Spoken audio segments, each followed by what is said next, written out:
There is that humorous story of a student of Buddha. He came to Buddha and said, I am now well versed in all the disciplines. I have learnt everything that you had to offer. So I now want to go out. I want to graduate out of your ashram. Buddha said, fine, but before that, why don't you go and meet one of my bhikshunis, a lady hermit. And he goes to her, and she lived at a high place. One had to approach through a flight of stairs, and the fellow is climbing up, and he comes to her and he is thinking, it's hot and I'm tired and sweating. And she comes to him and offers a towel. He says, great, she's giving me exactly what I needed. But won't it be better if I get some cool water also? And immediately some water comes. He has not yet expressed his desire.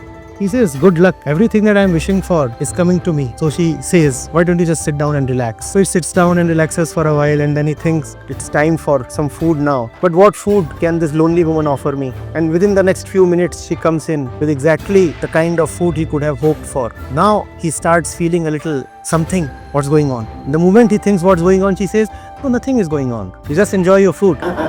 Even before he can finish his lunch, he gets up and runs away. And he goes to the Buddha. Buddha said, I asked you to spend 3 days with her. You returned within 3 hours. What's the matter? He says, no, you tell me what's going on. And Buddha says, when your own mind has fallen silent, then you can read the movement all around. So Buddha says, she is an example of a graduate. She has really graduated. Now you ask yourself whether you are fit for graduation.